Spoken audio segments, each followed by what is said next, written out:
Salama daholo tompoko a faly ndray a mifankahita amitsika ato anatin'izao sary sy feo izao a izara indray a zay no eritreretiko sy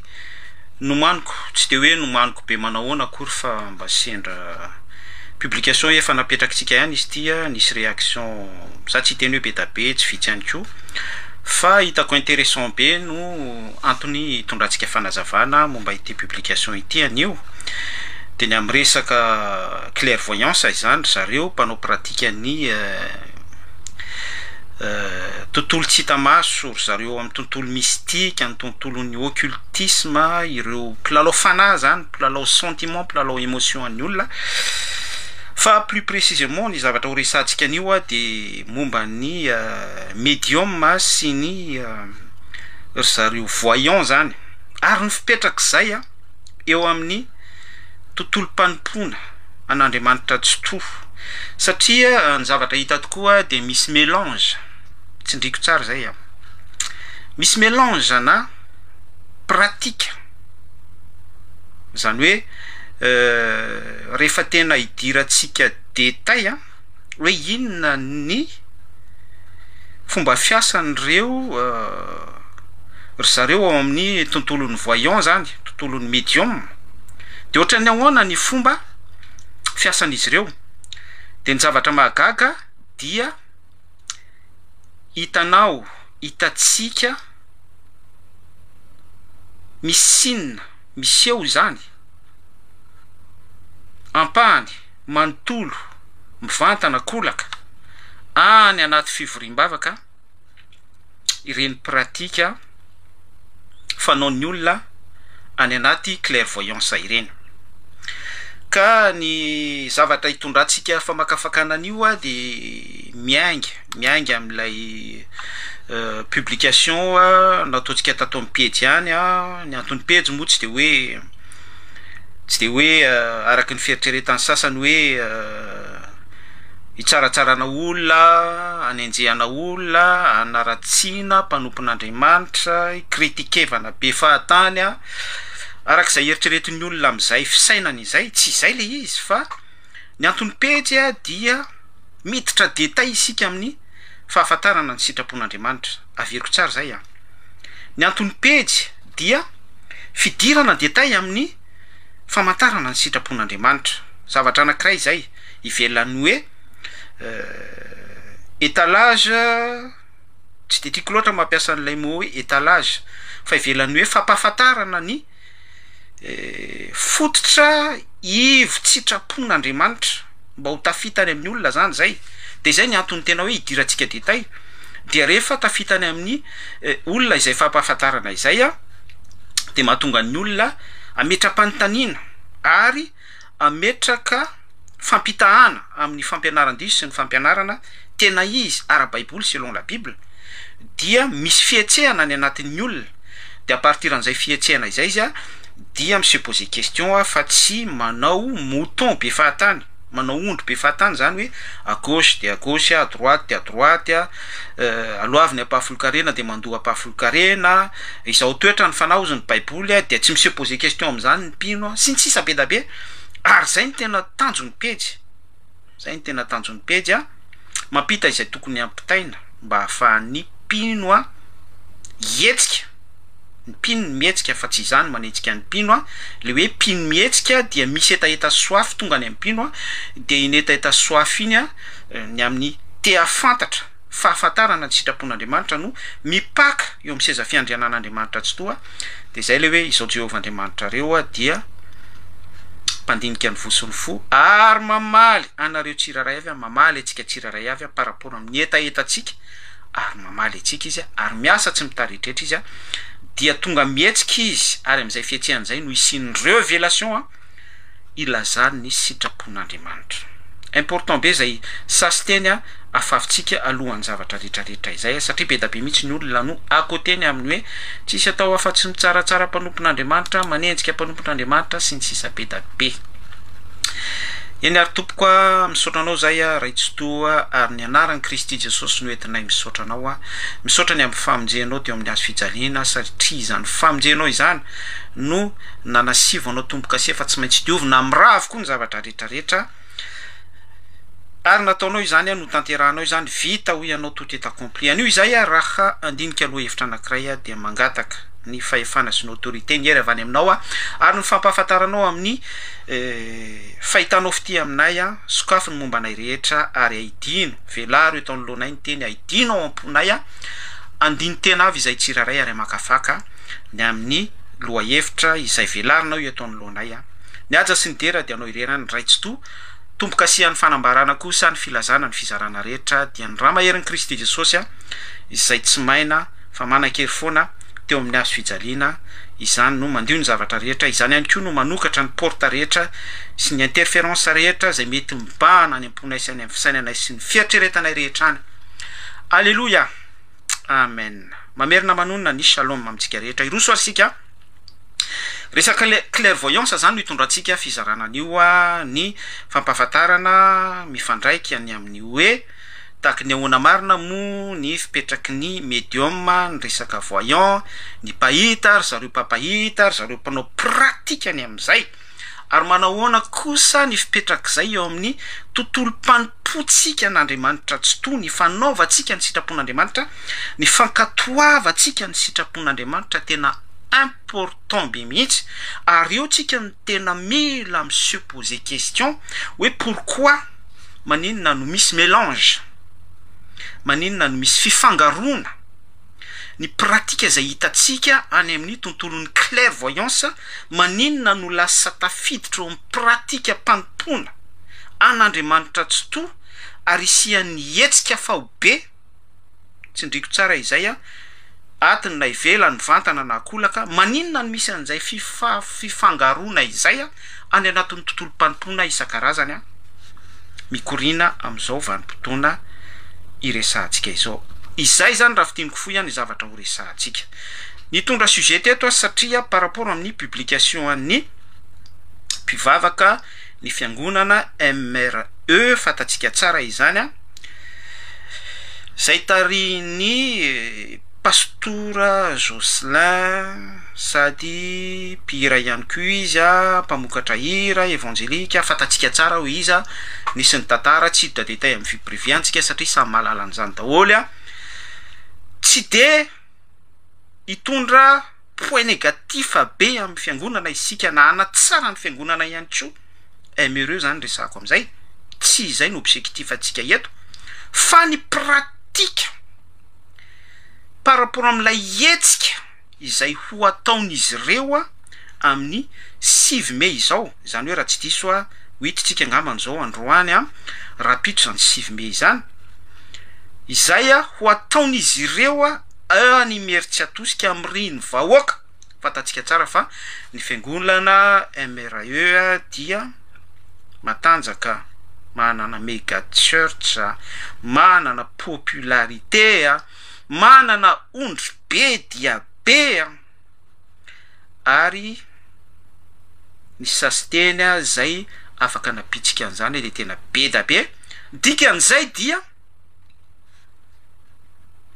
rehefa misy ny hetsika ataon'ny fiangonana MRE zany na ny toy ireny elatsiny amin'ny anaram-piangonana voatontonona satria tsy maintsy tonontsika eto izany afahantsika miditra tsikelikeny any amin'ilay tena ivon'ilay sujet dia rehefa misy hetsika ary vao misy mihitsy appel na annonce proclamer ny mpitondra fivavahana anankiray tahaka azy tahaka ireny dia misy ny fironana misy ny zany hoe fandresen-dahatra amina popularité misy message ampitaiko amin'izany zany hoe toy ny ankohonana toy ny vondron'olona toy ny fokon'olona toy ny hoe faritany sy commune mihitsy no miara amirona quel que soit le prix à payer satria izay le conviction tsy misy maharatsy an'izany tsy misy mahadiso an'izany satria tao lay olona no eritreretiny araky ny fisainany sy ny fieritreretany fa nahita famonjena izy be da be no tafiditra ao anatin'izay eo dia hitondra fanontsinasady hoe ianao raha nahita famonjena ianao raha nafantatra ny filazantsara ianao raha nafantatra ny baiboly ianao dia ny zavatra tokony ho azo toerana ngeza be ao anatin'ny fisainanao sy ny fieritreretanao zany a dia Kristy Jesosy. Andriamanitra ekena mihoatra ny olona. Andriamanitra foana no roso ary soy amin'ny zavatra rehetra maharesy lahatra anao a ary tokony izay mihitsy ny fandresen-dahatra ao anatinao. Fa ny fahaizanao mametraka an'izay ary resy lahatra amin'izay ianao a ny conviction anao miorona eo ambonin'izay dia izay no midika fa mametraka ny toerany tsy to, mametraka ny toeran'Andriamanitra tsy to, mametraka ny toerany Kristy Jesosy sy ny erin'ny filazantsara. Misy considération kokoa zany avy any aminao ny amin'ny hoe Andriamanitra dia considéré marina fa tsy toha eo amin'ny fiainanao. Dia taikely zay ampitaiko antsika izay dia izay zavatra izay rehefa tonga fiainam-pahazarana ao anatinao dia ho hitanao fa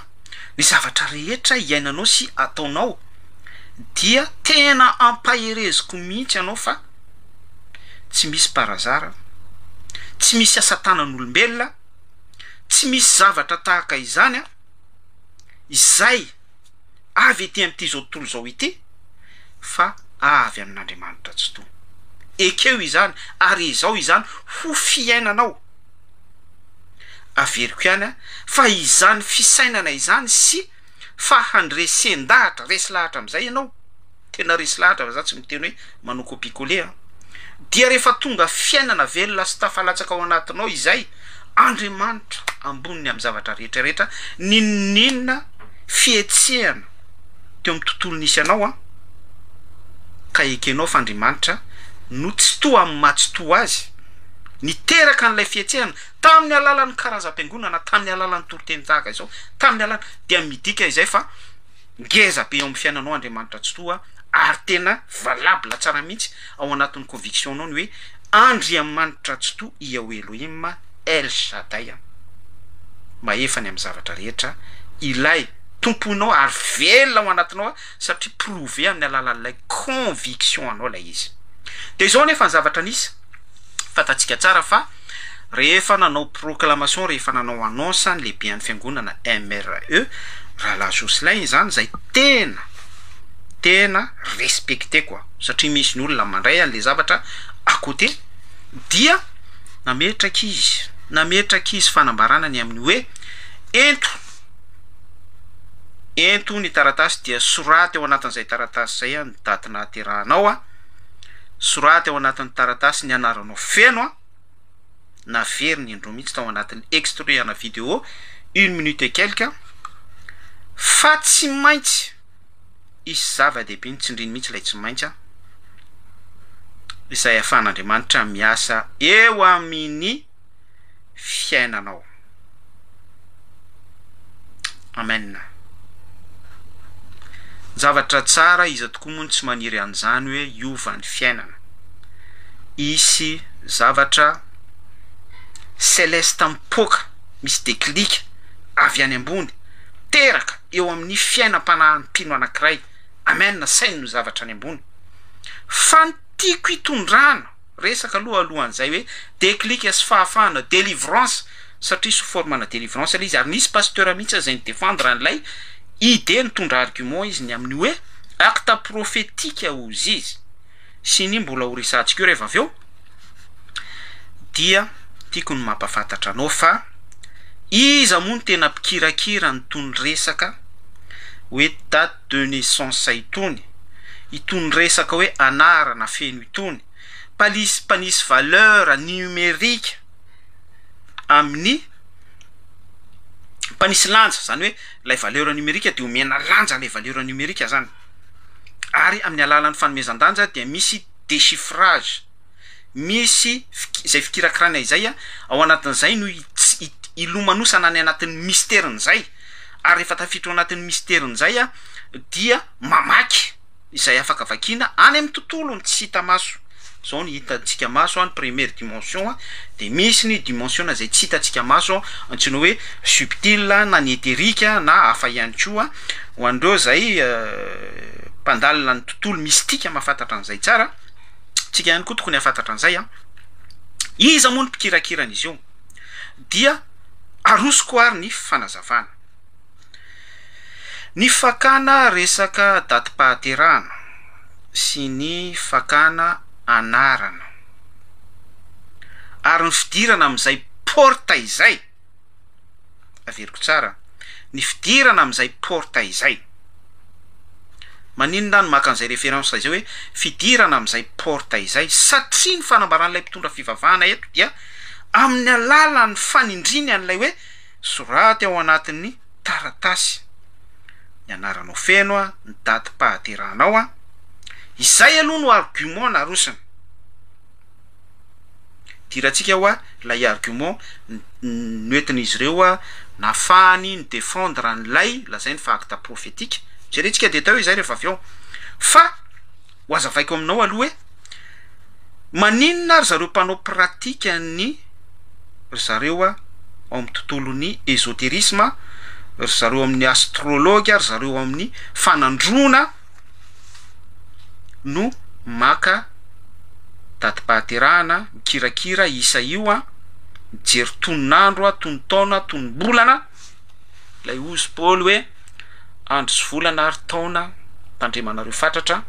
matahotra any aminareo a sao ny sasatra foana taminareo mety ozy nareo hoe tsisy ifandraisany zany verset biblika izany fa ao amin'ny tontolon'ny vanim-potoana dia misy détail de ny détail a dia ny andro sy ny volana ny datim-pahaterahana reny le ankalazainy olona fête anniversaire reny le hoe fête de l'indépendance fête ny maty fête détail zany zavatra resahako aminao zany ary zay le hitondratsika ny fanairana foana eto amin'ny pejy hoe rehefa mijery toko sy andinina eo amin'ny baiboly rehefa mijery trangam-piainana anankiray a ary manao référence amin'ny baiboly a dia miditra détail foana isika efa tsy mouton ataon'ny olo hoe ataovy amenina de manao amenina azonao lay zavatra ampitaina aminao raha mpanaraka ny pejy ianao a dia sûr et certain fa comprendre ny tsara message zay ampitaitsika eto de io ateo hoe zareo mpanao pratika ny médium ny voyant ny tontolon'ny fanandrona ny astrologia ny zavatra ohatrohatr' zany a ny mpanao voyage any amin'ny tontolo mystique any amin'ny tontolon'ny ésotérisme any amin'ny tontolon'ny andro sy ny fotoana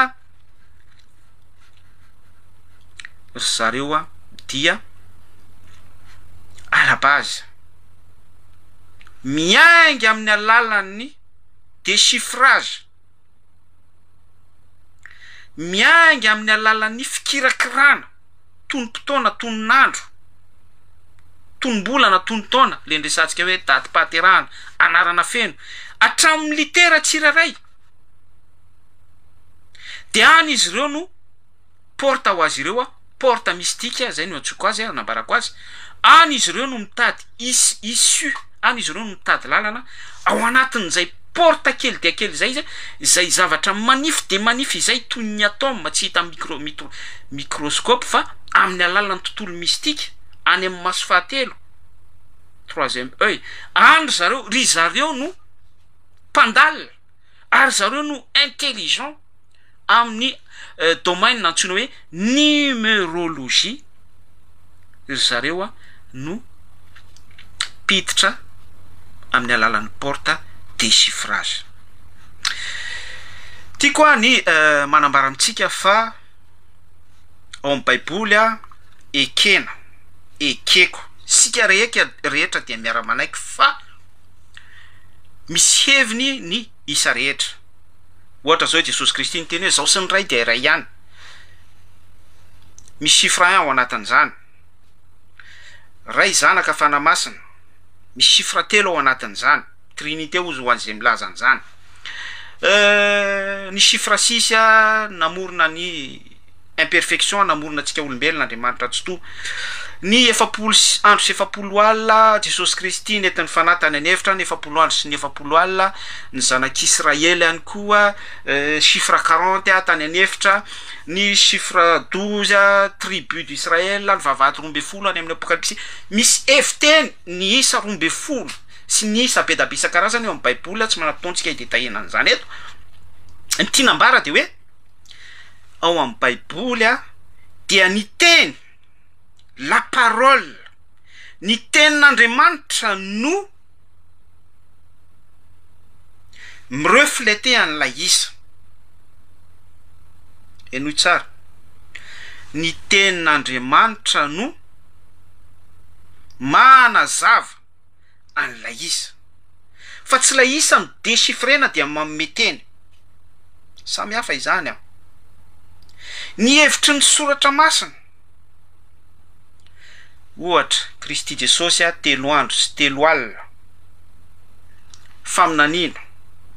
tao akibony hazandrano Jona, dia ao anatin'izay misy domaine prophétique sy fanambaran'Andriamanitra heviteny la parole tamin'ny voalohany teny, tao an-danitra ny teny dia tao amin'Andriamanitra ny teny dia Andriamanitra, fa nofonosin'ilay 3 andro sy 3 alina dia mireflete an'ilay isa nombre 3. Dia tahaka an'izay ihany koa raha mamaky ny Apocalypse 13 isika dia hoe fanisan'olombelona izany chiffre 666, fa mariky ny bibidia ilay teny dia mariky ny bibidia, ary mariky ny bibidia dia selon la Bible dia mivelatra be mihitsy ao anatin'ny hoe misy dogma izay mariky ny bibidia, misy ihany koa fanandevozana, misy système géopolitique, misy zavatra heviteny ngeza be ohatray, fa kosa mireflete an'izay izany hoe ny kisary aterak'izay dia la isa 920 sy 900. Fa tsy izay no ao amin'ny tontolon'ny ésotérisme, tsy izay no ao amin'ny tontolon'ny mystique, amin'ny tontolon'ny fikirakira ara-panahy izay paradoxe amin'ny fanahin'Andriamanitra tsy to, ny tontolon'ny Saint-Esprit roaka. Fa raha vao miditra amin'ity resaka occultisme ity isika, miditra ty amin'ny resaka médium sy ny voyant isika, ary indrindra eto amin'ity domaine izay resantsika ity hoe numérologie, déchiffrage, miainga amin'ny date de naissance anao, dia tsy heviteny indray fa tena ilay chiffre mihitsy no déchiffrena. Ohatra hoe oviana ianao niteraka, mialatsiny ahitena an'ity tsy fantatro zay date de naissance fanadrisa amin'izany, ohatra hoe 2 février tsy fantatro, loatsy asiko le izy ohatra hoe 2 février fotsiny 0202, dia alaina ny 0 tsy kotina, alaina ny 2, dia alaina koa ny 2, dia alaina amin'izay ny ambiny ohatra hoe 1900 tsy fantatro, dia ataony addition sy ny sisa rehetra, dia rehefa manome an'ilay chiffre ilay izy dia misy ny interprétation mystique mitondra makany amin'ny porte, dia tsy inona ilay porte fa any amin'ilay hery. Aty amin'ny soratra masina izy dia ositra, aty amin'ny soratra masina izy dia io ilay nambara ty hoe heviteny, fa aty amin'ny tontolon'ny occultisme kosa izy dia tsy ilay heviteny ara-tsoratra masina fa manondro hery. Dia raha miresaka an'izay hery izay tsika dia manondro pouvoir, manondro fahefana ao amin'izay tontolo mystika izay. Ny baiboly dia manazava sy manambara fa ny kintana rehetra dia samy manana ny gradiny. Zany mahatonga ny hoe misy ny kintana manandrambo, misy ny kintana fitarikandro, misy ny sy ny sisa be da be. Ary ao amin'ny baiboly ihany dia fantatsika fa misy ny archange isan-karazany. Izany hoe reny archange reny dia porteur ana lumière, manana ny hazavana izay nanokafan'Andriamanitra tsy to azy ireo avy, tsiraray araka ny asany avy ireo anjely ireo. Fa kosa rehefa nisy ny parti tamin'ireo anjely ireo izay lasa apahany nanaraka ny Lucifer, dia tonga déchu izy ireo, dia tonga io le nazavaintsika hoe Efesiana 4:9, ange déchu. Dia io le ambaran'ny bokin'ny Efesiana hoe mpanjaka an'izao fahamazinana izao dia ny fanaratsy eny amin'ny rivotra. Dia raha makaty amin'ny filazantsara indray isika, Matthieu, Marc, Luc sy ny John, dia misy andin-tsoratra tahaka izao amin'ny filazantsara sasatsasany hoe ary ny kintana iraraka. Amin'izao tsika mbola miresaka izao dia ireo kintana ireo dia mbola eo amin'ny Efesiana 4:9. Izany hoe izy eo amin'ny Efesiana 4:9 eny amin'ny tontolon'ny univers,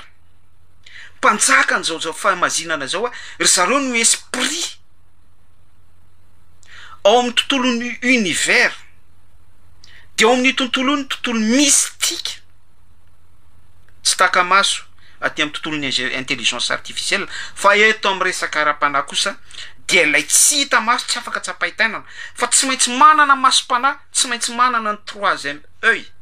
masom-panahy filaza azy amin'ny tontolon'ny roaka tontolon'ny esprit saint troisième œil zany amin'ny tontolon'ny occultisme sy ny ésotérisme sy ny ray lasaka amin'ny rehetrarehetra dia ao amin'ny tontolon'ny univers io ireo manana ny maso fahatelo fandresantsika teto nataoko publication teto nitondrako fanazavana tsotra ireo mpanao voyage astral monsieur projeté misy ny projection astral dia ao izy ireo no mifanena amin'ilay anjely ireo le hoe ary nikitana iraraka amin'ny grande tribulation dia tsy ao amin'ireo toerana intsony izy fa tena libéré fa amin'izao tsika miresaka zao dia toy ny mbola misy kosy andriamanitra no mitazona an'izay fa mialohan'izay dia isin'ny enlèvement dia miraraka ny kitana dikan'izay dia miraraka ireo démonie ary zay no mahatonga ny grande tribulation hoe hitady fahafatesana ny olona fa tsy ahita intsony tsy isy fahoriana tahaka izany iantso fahafatesana olona fa tsy menjera amin'ny fahafatesana io satria fanaintainana tsy nisy toy izany ary tsy isy toy izany intsony ary anapatra ny tena fahefan'ny démonie mialohan'izay ny isin'ny période d'enlèvement fanjavonana ara-panahy zany zavatra resantsika izany dia rehefa nikitana no miraraka dia manapatra amin'izay zay le hoe fanjakana bibidy telo taona sy tapany isin'ny fahoriana lehibe grande tribulation zay ampahoriana zay isin'ny fahoriana fa tsy hoe ampahoriana tsy vonoanten'andriamanitra ny ampahori atsika fa nikitana iraraka le ambarany filazon tsara dia nitika an'izay ao anatin'izay no misy ny fahoriana tsy isy toy izany dia miasa amin'izay ny 144 000 no mitory filazantsara ombany fanahy masina fa ireo zay teo afitra kosa amin'izany vanim-potoana izany dia tsy misy asan'ny fanahy fa dia nierin'ny tenany zany hoe tsika zao tsika miresaka zao mbola misy asan'ny fanahy manetsika atsika maky baiboly misy asan'ny fanahy mahatonga tsika tsy ho azo ny fakapanahy atohatra fakapanahy fa amin'izany dia nierin'ny tenanao noentinao miatrika ny bibidy grave be zany fa miresaka tsika mampita mesazy fotsiny dia toy ny hoe tantaraina sy ohatran'izany fotsiny amen minao fa tsotratran'izany ianao atsotratran'izany tsika rehetra verenako amin'izay le resaka hoe tafiditra amin'ny tontolo astral mikirakira déchiffrage numérologie sy ny ohatran'izany amin'ny resaka voyance médium amin'izay dia alain'ilay mpanao pratika ny voyance ny médium ho iate hoe porte ny chiffrage amin'ny datim-paterahan'ny olona ray ny litera vakiny ny anaranao feno sy ny tsisa rehetra dia déchiffreny lay combinaison amin'ny anarana izay ny caricaturenanao ohatra hoe monsieur Rakotobe moa zao malaza dia Rakotobe caricaturé amin'izay anaran'izay olona anankiray être anankiray être vivant animé amin'ny alalan'ny saina vatana fanahy dia i Rakotobe mialatsiny azy mitondra anarana Rakotobe rehetra miaraka amin'ny date de naissance sy nom de naissance andrehetrarehetra dia misy déchiffrage zay le domaine na numérologie ataon'ireo pahita papahita attention fa ny pahita papahita dia voarara ny boky ny lalàna fatatsika rehetra zany dia autorny miatoko 20 andiny 10 sy 12 fahavetavetana eo masony Yahweh Elohim zany ary nasarotiny Andriamanitra tsy to mihitsy ny hoe miconsulte papahita pamaky avy ny mpanao ody tontolon'ny ésotérisme sy ny tontolon'ny occultisme sy ny tontolon'ny mystique miresaka maty ésotérisme sy ny zavatra ohatran'izany attention fa fahavetavetana eo mason'Andriamanitra tsy to dia rehefa azony zareo amin'izay lay élément satria une porte dia à partir an'iny élément iny maninona zareo no misadresse amin'iny élément iny ny zanaky izao tontolo zao dia manan-tsaina kokoa no ny zanaky ny mazava efa nitondrako fanazavana teto ihany koa satria rehefa tafiditra ao amin'ilay projection astrale zareo zay tafiditra ao anatin'izay za tsy miteny hoe tsy nintsy ny projection astrale selon la Bible efa nitondratsika fanazavana teto fa ry Paul témoignage an'izany ry John apostole fa volonté divine fa tsy hoe zao manao travail dia izano manao respiration dia izano miditra amin'ny pratikany hoe mampijaly tena amin'ny tsy fantako na mampijaly na tsy mampijaly zany manao tenako ohatra hoe manao yoga sy ny ohatran'izany manao respiration dia mibanjina zavatra tokana dia mivider esprit nefa fantatsika tsara fa hoe rehefa foana ny fanahy amin'ny olona anankiray dia misy fanahy fito hafa tonga ho amin'ny mahery noho ny teo aloha miezaka zany mizara n'ilay détail aminao a ahafahanao micomprendre an'le message fa tsy araky nieritreretin'ilay olona hoe miala pasteur sotra bref dia rehefa tafiditra amin'ilay projection astrale am'izay a io ny être anankiray izay a manana an'izay soify izay zay manana an'izay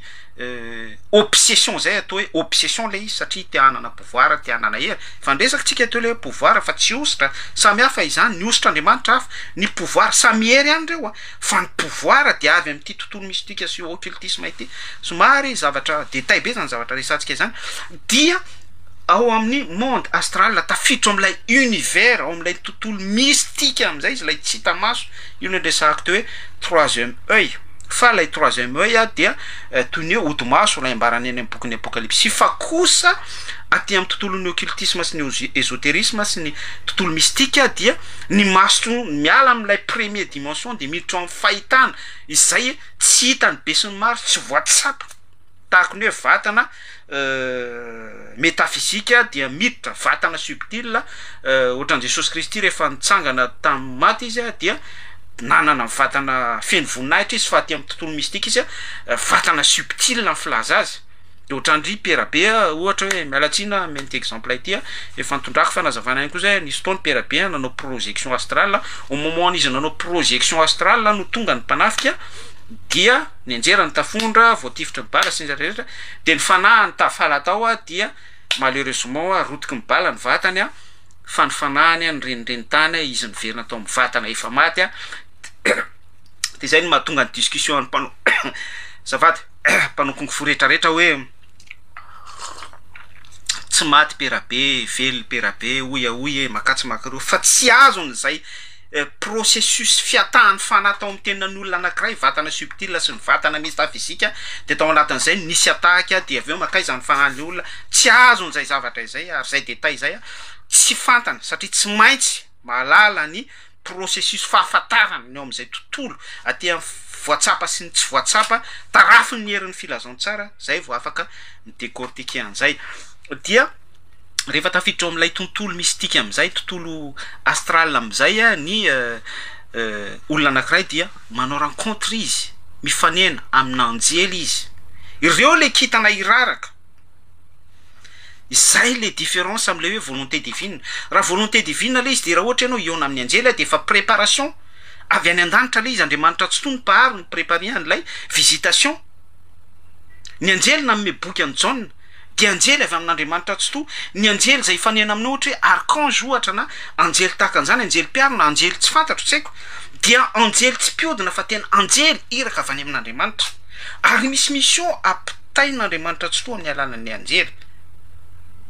zay no mahasamy hafa n'ireo zavatra roa reo zay izy côté visitation divine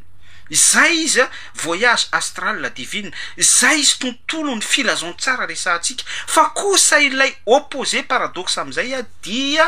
ilay olona nanao projection astral mahita anjely ihany koa izy fa ilay ange déchu no hitany arao tsara le fanazavana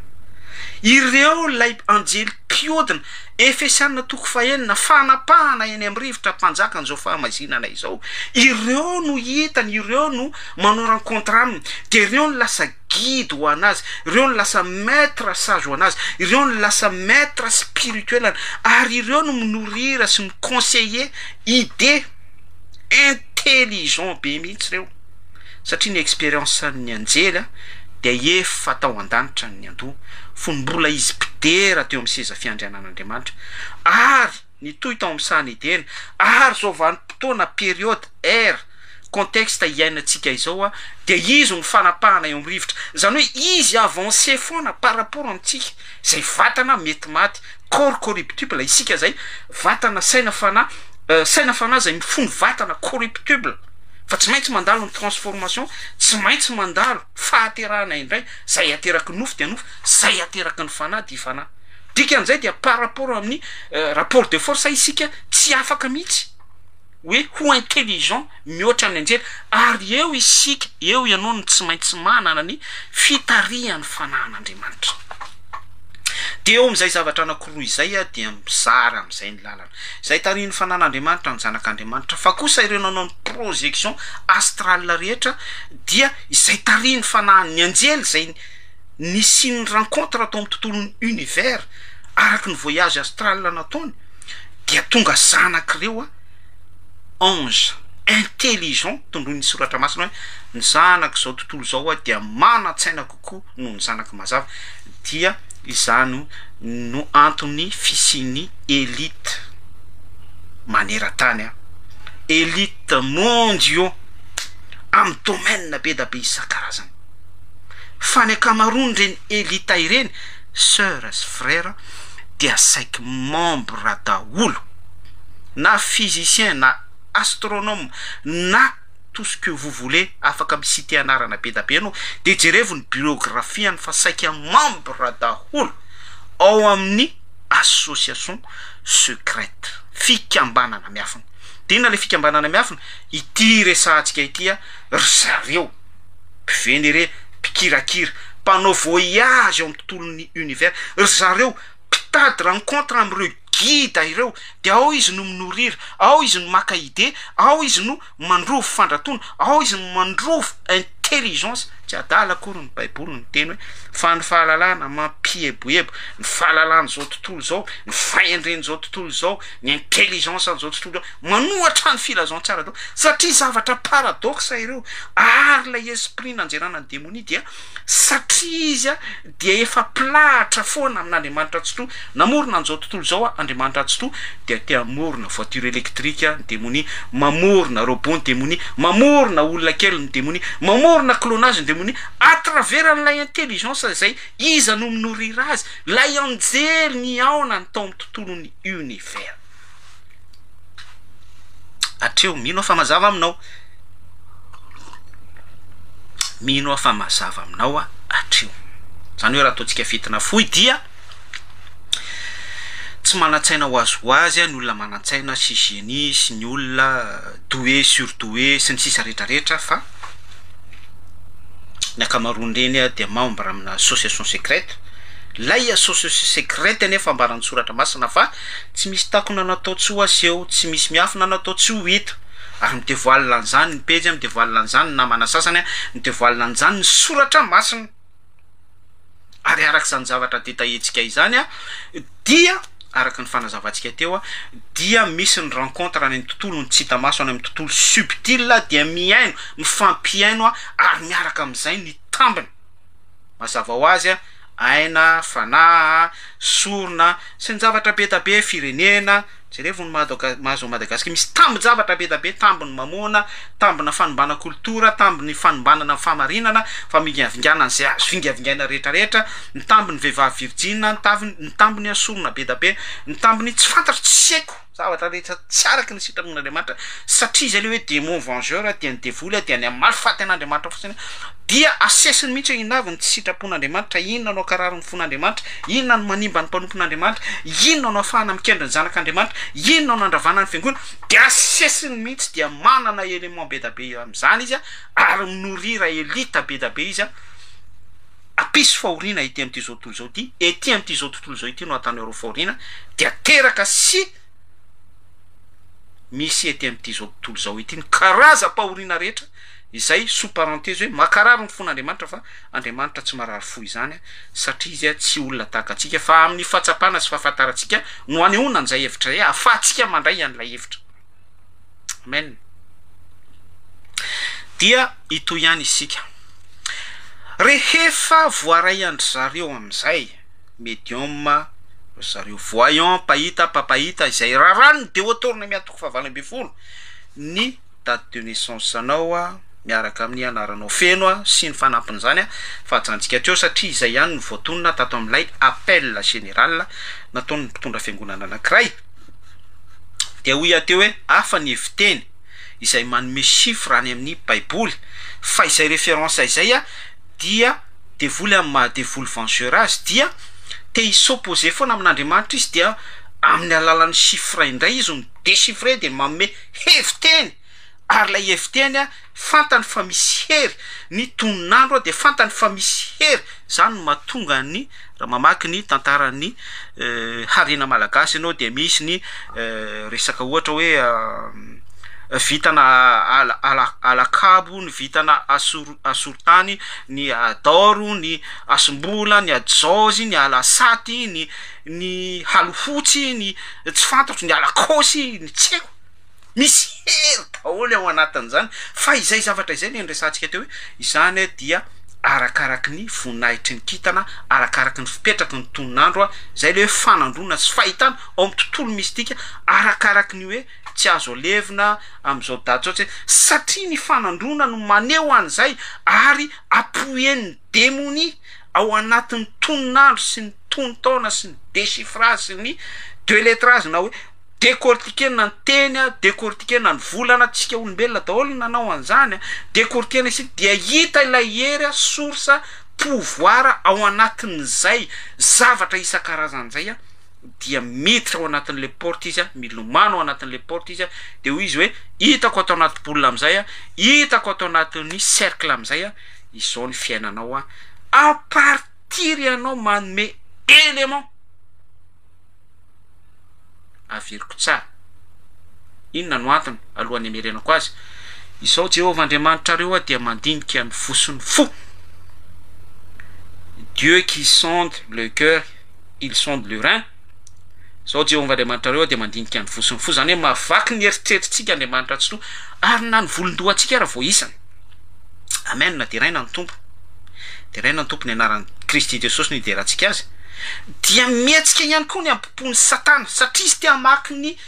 émotionnao tia maky ny vosiny fo zay le hoe esprit te ilahatra foana amin'Andriamanitra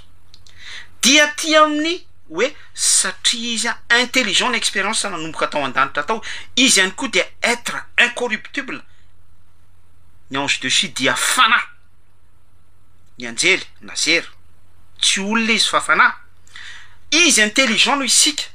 dia ampiasainy zay intelligence zay dia amin'ny alalan'ny déchiffrage amin'ny alalan'ny décomptage amin'ny alalan'ny fikirakirana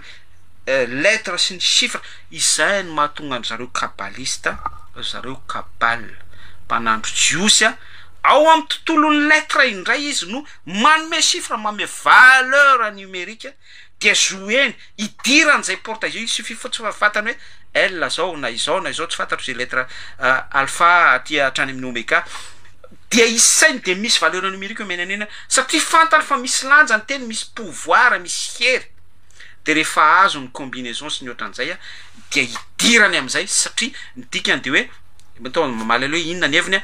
porte ilay hoe date de naissance porte ilay hoe chiffrage porte ilay lettre porte ilay anarany karikaturenanao satria nisy toetra ho anao na haenao anao tsy fantatro hoe rasoanao na rakoto be anao na izao anao na tsy fanta mialatsiny am'izany anarana voatona rehetra karikature tamin'ny alalan'ino dia dévoiler sy décortiquer de vakiny ao amin'ny tontolo mystique am'izay ao anaty boule sy ao anaty cercle lay boule sy cercle tsy inona fa lay fahamazinana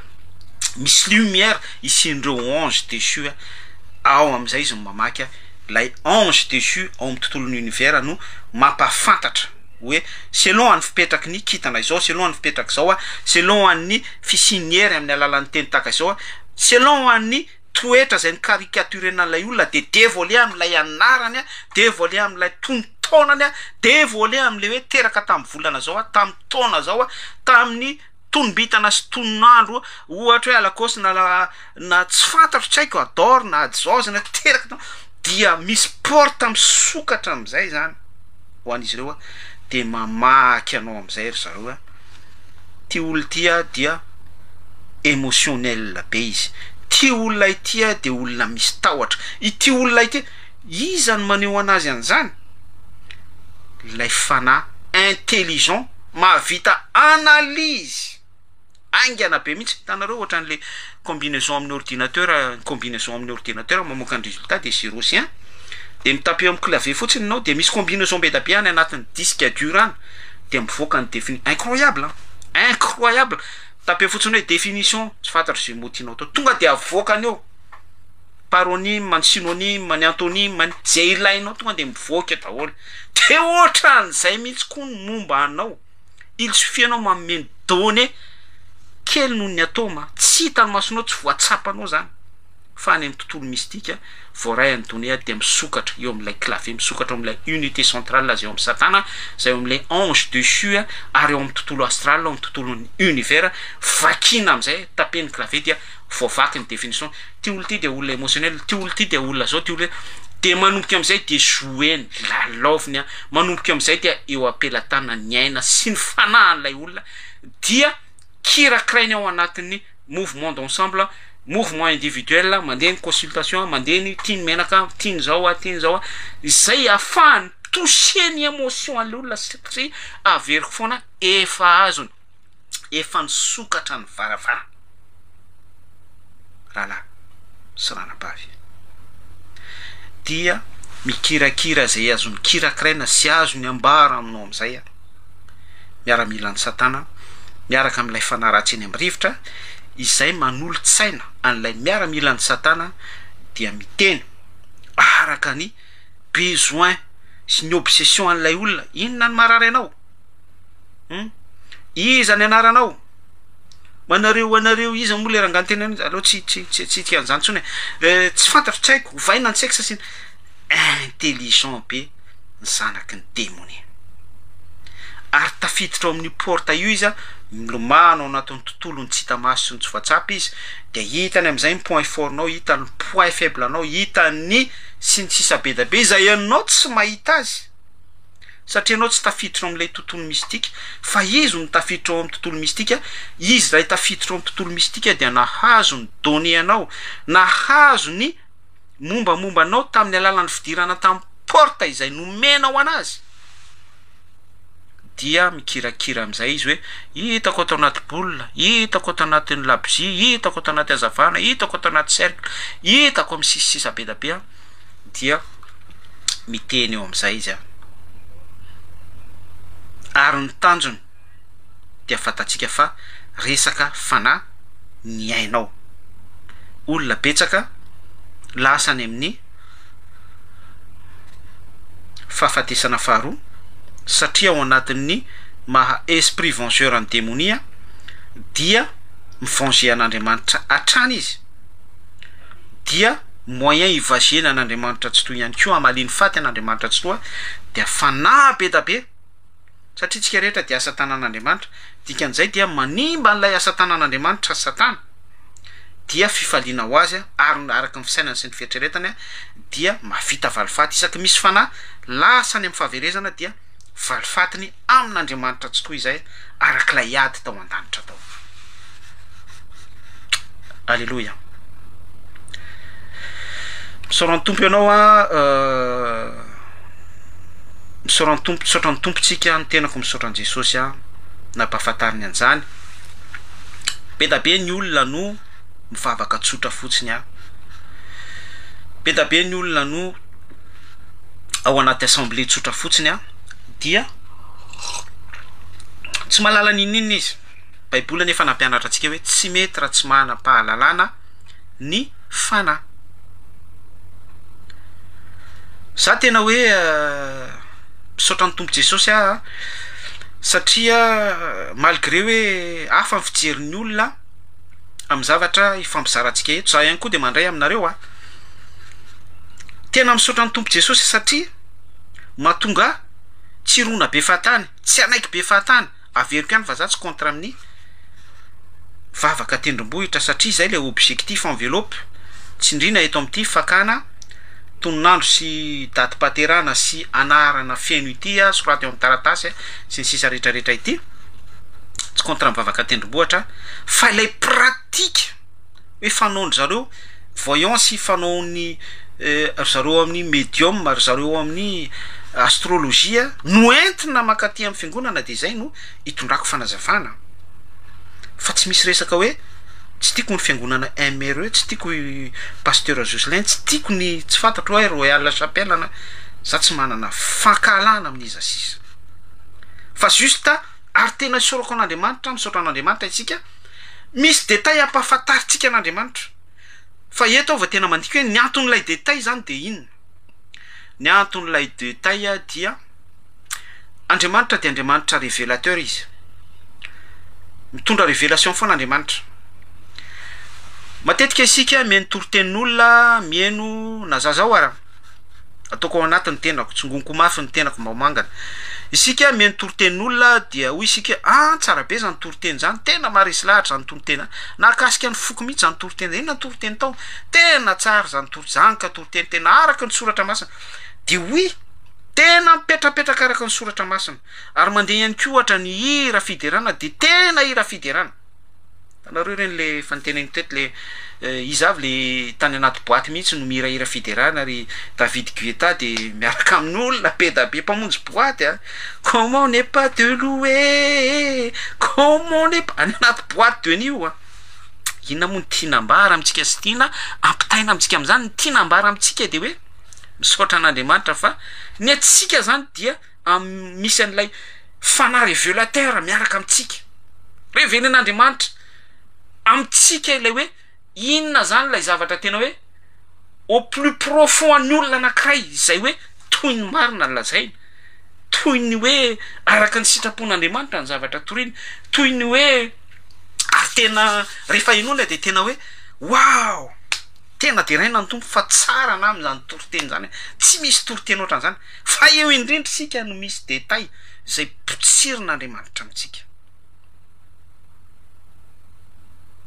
maranitra noho ny sabatra roa lela ny tenin'Andriamanitra mampisaraka ny tsoka sy ny aina ny fanahy sy ny aina ny tsoka sy ny tonony dikan'izay dia zay ilay détail Andriamanitra zany tena miditra mihitsy izy dia za zany hoe dia hiteny hoe ny antony hoe maninona ny détail kely oatra zany no hitatsika ozy ny olona be kritika zondrany zany fa za miteny amintsika hoe Andriamanitra mirévélé ho atsika ianareo ny navela alala ozy ny soratra masina fanoharana no ilazana ny sitrapon'Andriamanitra amin'ny olona quelques-uns na les autres communautés na tsy fantatro ianareo ny navela alala ny sasany mihaino ihany izy fa tsy mahalala mahita ihany izy fa tsy azonareo ny tiany soratra masina ambara fa ianareo ny navela alala dia raina ny tompo dia rehefa misy détail hitatsika ohatran'ireny dia ho isika hoe zay kay zany tena misy délivrance mihitsy any anatintsika any hoe zay kay zany lay tena adenina n'ilay olona averiko ary tsindriko tsisy fankalana ny izasiza na manondro any izasiza hoe démonie ny olona anankiray na makany amin'ny fahaverezana ny olona tsy misy an'izay fa Andriamanitra no mirévélé zany hoe ilay olona tratran'ilay révélation ihany koa tokony isaina sy eritreritra izy hoe fa maninona no nahateny zavatra tahaka izany satria du moment micomprendre an'izany ilay olona sika koa micomprendre an'izay dia izay le hoe ny zavatra rehetra miara-miasa aso ary zay no isaorako an'Andriamanitra tsy toa sy amezana voninahitra azy amin'ny anaran'i Kristy Jesosy satria manamboatra antsika foana izy na izaza ao ara dia tratran'izany tsongoko mafy ny tenako ny mangana ary hatratran'izany ianao dia sûr et certain fa misy fanahy mihitsy mamangy anao na misy teny tonga miseziranao tahaka an'izao zavatra zaraintsika izao ary ny tiako tenena amin'izay hoe misy teny miseziranao misy fampianarana misambotra anao hoe tsy any lalana fahaty zany hoe ilay olona nahateny an'ilay zany tokony isaina izy sy comprendre satria raha vao raintsika ny zavatra nazavaina somary lavalava teo hoe tontolon'ny ésotérisme tontolon'ny fidirana any amin'ny tontolon'ny occultisme fidirana amin'ny tontolo astral plus précisément ny fikirakirana ny élément izay pratique eo amin'ny tontolon'ny médium sy ny voyant clairvoyance pourquoi zay zavatra zay tafiditra any amin'ny église hiditra amin'izay tapan'izay isika mazava zany hatreo hoe takiny ahoana izy mpampiasa an'ilay daty pahaterahana anara-pahaterahana mpijery tononandro tonotaona tonombolana satria amin'ny alalan'ilay fahafantarana ny datinandro datinaterahana dia mivoaka ny tonotaonanao ny tonombolananao dia mifanitsy amin'iny ny hery zay ny karikaturenanao ary amin'ny tontolo mistika tsy misy mandehandeha ho azy zany tsy misy parazara fa efa misy plateforme zany amin'ny tontolo astral devoile n'izany rehetrarehetra izany de ireo ange déchu amin'ny tontolo astral no manambaran'io am'ireo izay être mitady rencontre am'ireo ange déchu ireo any amin'ny tontolo astral ary omeny ny fahazavantsaina omeny ny conseil minorira azy ireo ny anjelinazera amin'ny fahaizany amin'ny efa ma-avancé anazy de reto ambiny kosa mirécolte an'izay connaissance izay amin'ny tontolo mystique ny tontolon'ny occultisme sy ny rehetra irahalasiaka am'izay dia midina am'izay araky ny fampianarana voarahiny any amin'iny maître sy guide izay niona ny tany amin'ny tontolo astral rehefa nitsokatra ny maso fahatelony ny troisième œil rehefa namita voyage namita iraka tany amin'ny tontolo astral izy dia tonga manana fanomezam-pahasoavana am'izay izy lasa médium izy amin'ny tontolo astral zany lasa voyant izy na voyante lasa pisquide izy lasa plalaody izy lasa manana don isan-karazany lasa sy ny sisa be da be izay raranony Deutéronomie 18 10-12 satria ny Andriamanitra dia Andriamanitra révélateur zany hoe izy no monsieur révélé ao anatsika amin'ny alalan'ny fanamasina fa tsy hoe isika no miditra ao anatin'ny tontolony hoe mividy esprit na miditra ao amin'ny tontolo anankiray ao amin'ny toerana anankiray na any monde anankiray dia any isika no mitady azy fa tsy maintsy monsieur révélé eo amintsika izy de izy no mitarika atsika ary izy no manambara atsika izy maka toerana ao anatsika amin'ny alalan'ny fanahy masina samy hafa be zany zavatra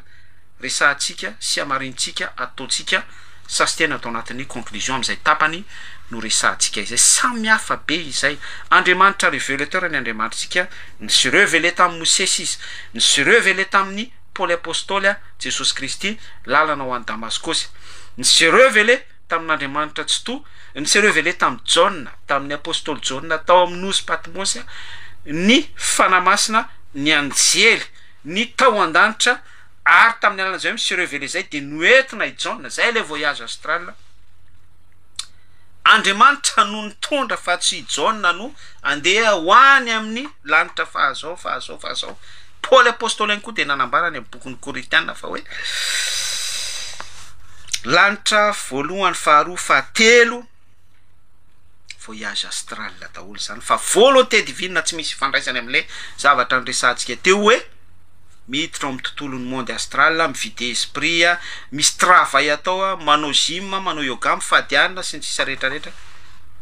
zavatra roa samihafa zany satria ny mahasamihafa an'izany dia ny anankiray selon ny obsession ary lay obsession no hitany zao tontolo zao hitan'ilay manan-tsaina indrindra hitan'ilay zanaky ny aiziny dia minorira manome conseil izy dia tonga ny guide dia tonga sy ny sisa rehetrarehetra tonga ny ireo efa manana guide dia fatany obsession zay le hoe filana fatan'ilay filana dia mamaly atsika izy selon any filantsika zavatra roa samihafa izany de raha nantopiditra am'izay aritsika hoe maninona moa zany no hita any anaty culte any anaty fotoam-bavaka any mena any anaty fivoriam-bavaka ary atao titre ngeza be any anatina appel na annonce atao publicité ny pratika izay any amin'ny tontolon'ny mystique ny tontolon'ny majika maninona no entina any am-piangonana vitsy ny olona mametraka fanontaniana zany vitsy ny olona mijery an'izany détail izany vitsy ny olona no mijery an'izany azadino Mosesy Arona nanana ny baton izy zay navadiny ho bibilava avelo ny oloko fa vitany demony ny mpimasy ny farao ihany koa nanana ny baton nanana ny prophète ihany koa ary lay pratika namadika ny baton zay nataony Mosesy ivadika ho mena rano no pratika nataon'ilay faux prophète ny farao gagy ianao ary zay tsy maintsy anananao odi-maso zay tsy maintsy anananao maso-pahitana. Il faut savoir discerner. Il faut savoir discerner. Efa veriko injato amby arivo eto foana izany. Don de discernement. Ianana Safira tsy miresaka betsaka eo mason'ny mpianatra sy Petera. Fa tonga avy fotsiny ianana Safira. Io tsisy hoe mitantara fiainana inona fa tonga de ozy Petera hoe nahoana nde nakanao ny vidin'ny tany. Traka tonga de minjitra. Ilay discernement zany tsy misy zavatra zavaina betsaka tonga de aseho an'Andriamanitra tsy Dieu révélateur. Zay ny Andriamanitra tsika. Tonga de révélé n'Andriamanitra amin'ny tontolo pahitan'ny mpino anankiray. Il faut savoir discerner. Za sœurs sy frères tena angatao, tena miangavy ianao ataovy etaetanao. Manana etaeta. Don de discernement tena ilaina am'izao vaninany faran'izao satria miaraka maniry ny vary sy ny tsy parifary. Fa ny masonao io raha marary maso ianao, raha tsy manana ody maso ianao, raha tsy manana ny don de discernement nanana ny Petera isika. Tsy misy détail zavatra betabeta taraina, tsy misy toko sy andinina atao blabla sy litanio, tsy misy zavatra atao toroteny adiny roa adiny telo adiny efatra ohatran'izao ataoko zao eo fa tonga de Andriamanitra maneho anao hoe maninona nakanao vidin'ny tany. Zay fotsiny mangata sœurs sy frères don de discernement tena mampirisika anao miaraka maniry ny vary sy ny tsy parifary. Ampirisiko anao ary ampahireziko mihitsy. Andriamanitra sy Andriamanitra miangatra ka hoe ry Petera ihany nomeny fa au moment précis amian'Andriamanitra anao. Inge mety efa ao anatinao fa ianao no tsy manetsika, tsy mietsika amin'ny alalan'ilay don de discernement par rapport amin'ny zavatra misy. Be da be nge ny zavatra misy mikorina am'izao vanim-potoana iresantsika izao raha tsy resaka isika ny événement politique. Zay politicien mipotra rehetrarehetra dia misaotra an'Andriamanitra lehibe. Vavaka sika satria zava-dehibe zao zavatra horisany zao ary apetrakitsika eo tanan'Andriamanitra tsy toa de niondry. Amen de raina ny tompony. De zay fiangonana jerenao de miracle fahasoavana ataovy amena ianao de olona ohatran'izao pensée positive développement fangaron zavatra betaka ary zay hoe fangaron zavatra de miverina isika amin'ity pratique pourquoi resaka pratique fanao ny voyance ny médium no tafiditra ty amin'ny fiangonana.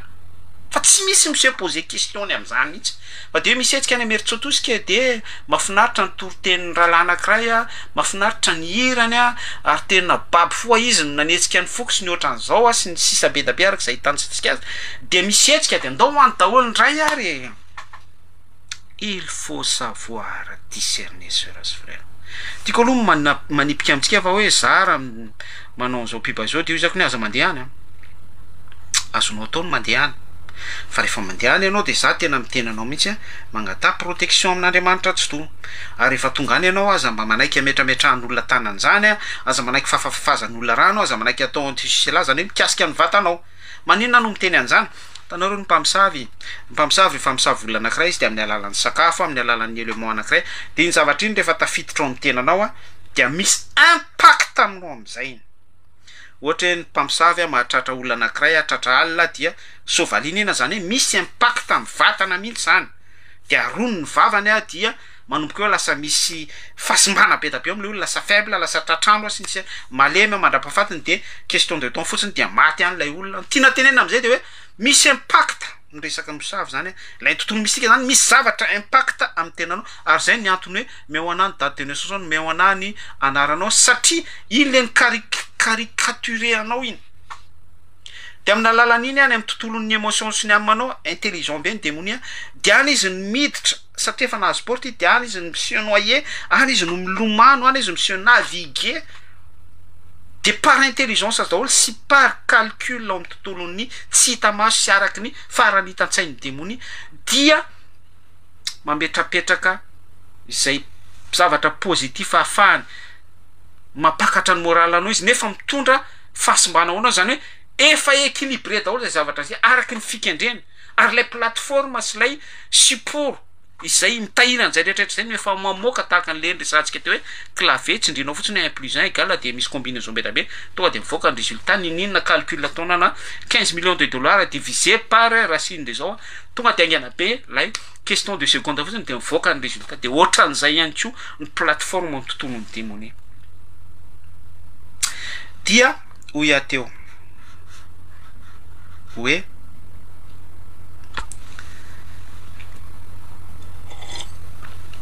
tafitotra any anaty fiangonana ny pratika izao tontolo zao ary pire ny pratika occulte ny pratika mystique ny pratika majika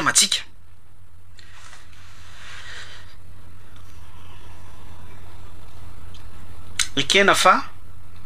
andriamanitrantsika dia andriamanitra maneho famantarana izy amin'ny alalan'ny famantarana no ampahafantaran'andriamanitra antsika fa velona eo amin'ny fiainantsika ny fisian'ny hery ny filazontsara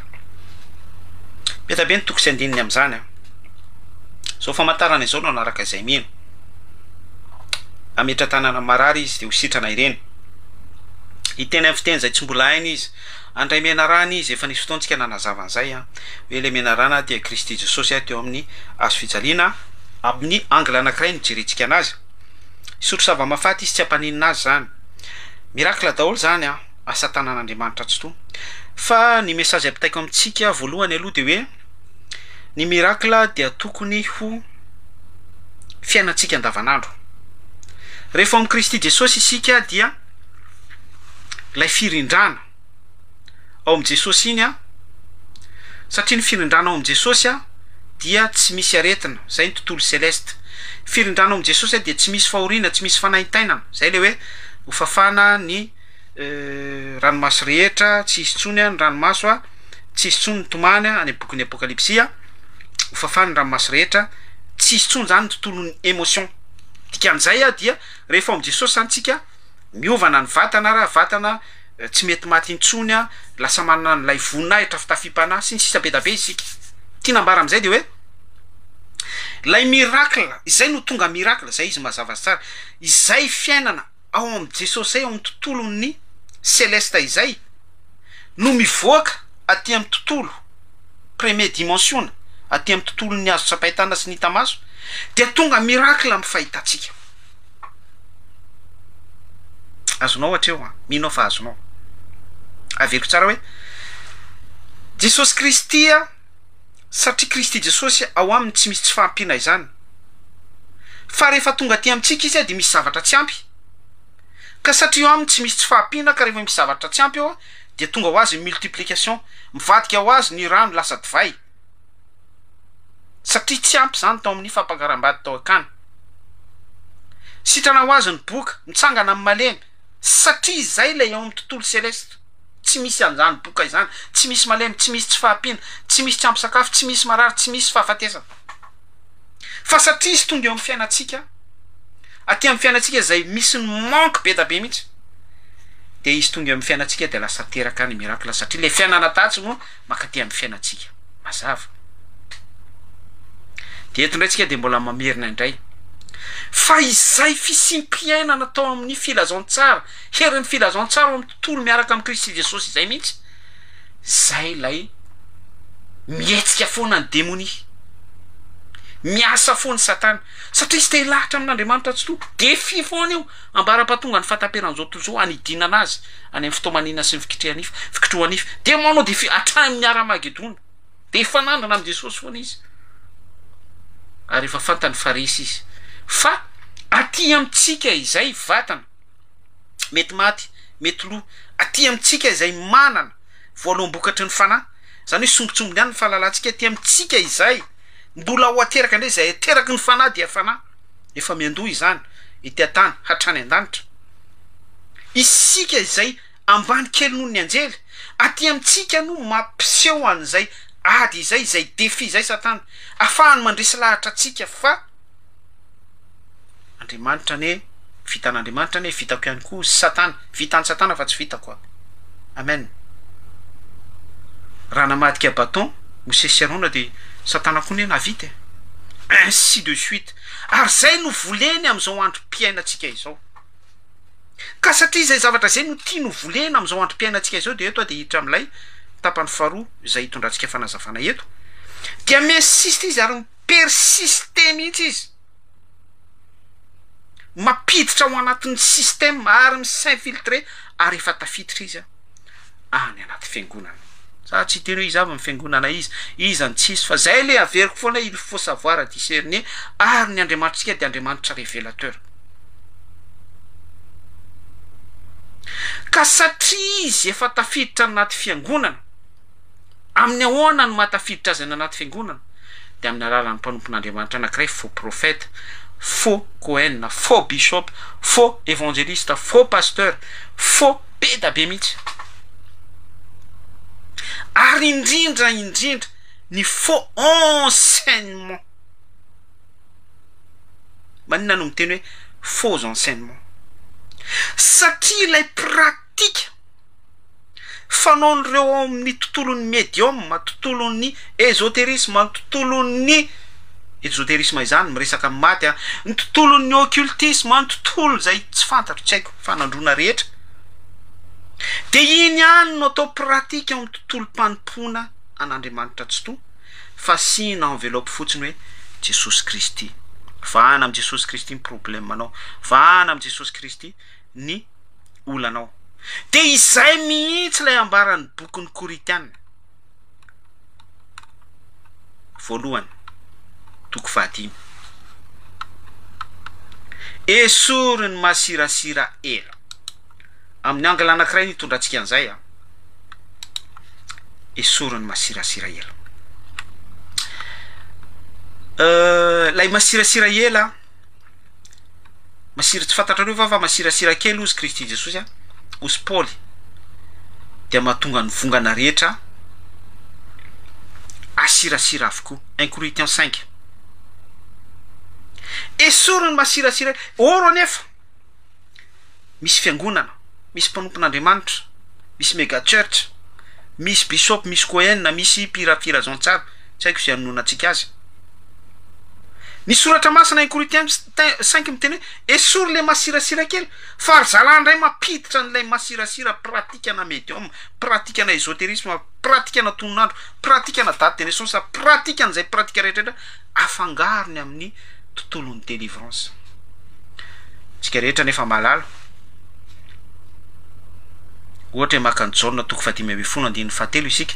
efa madio rahateo ianareo no ny teniko zay nolazaiko taminareo. Tsotra be zany noho ny teniko. Diovina amin'ny raha avokoa ny zavatra rehetrarehetra miresaka délivrance indray zany tsika. De inona le raha? Teo amin'ny hazo fijalian'i Kristy Jesosy.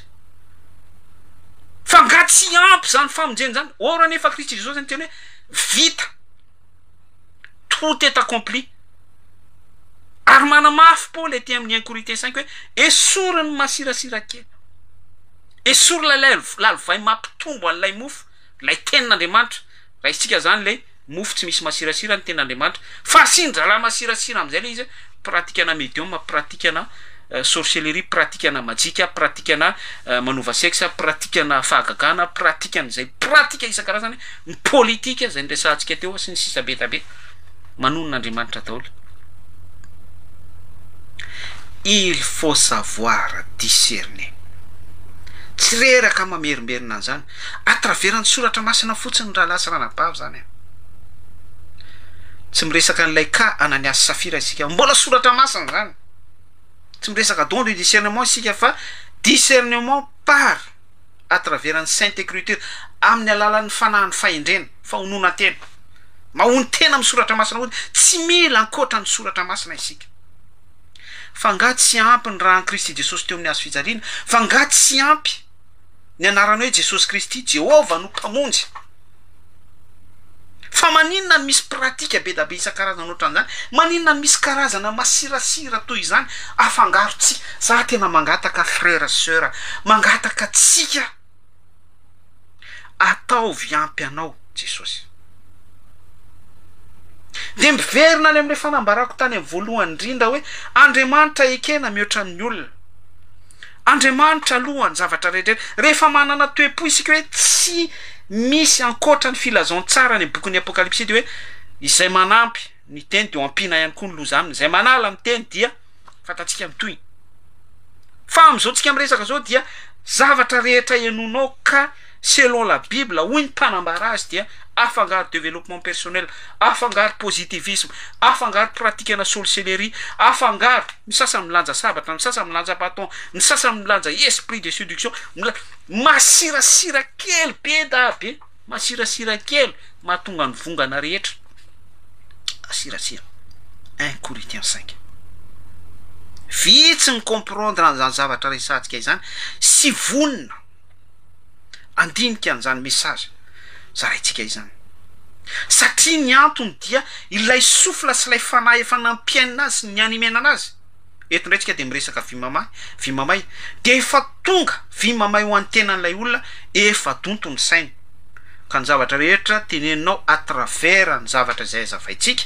mba hitondra zany teny efa madio ianareo madio raha teo ianareo no ny teniko mba hanadio azy zany avy hatrany izy dia imperméable satria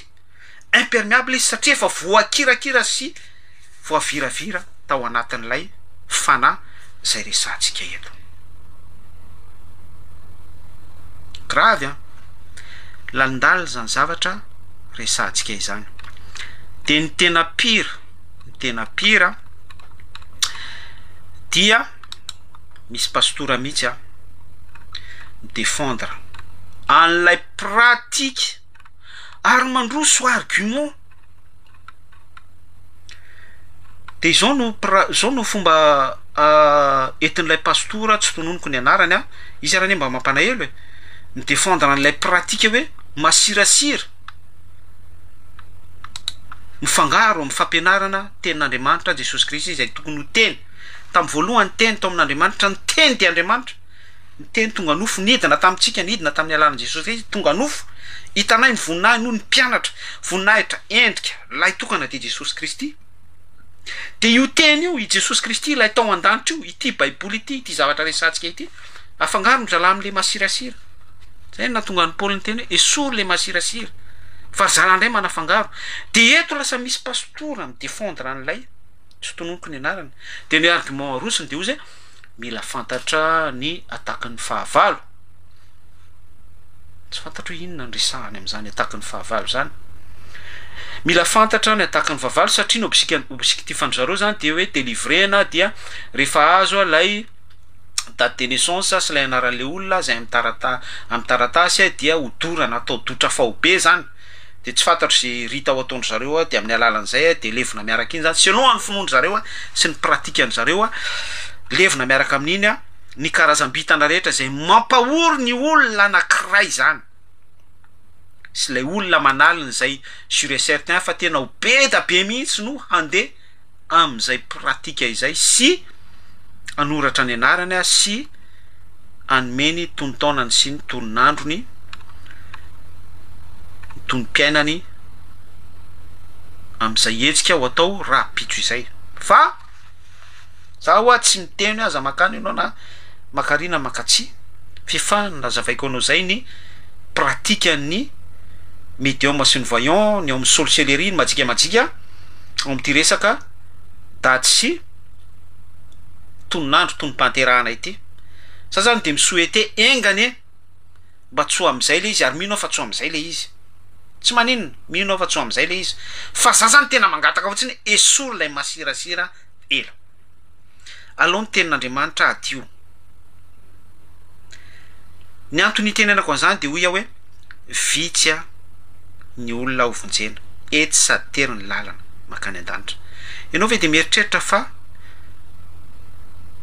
na tsy amy fahalalana ary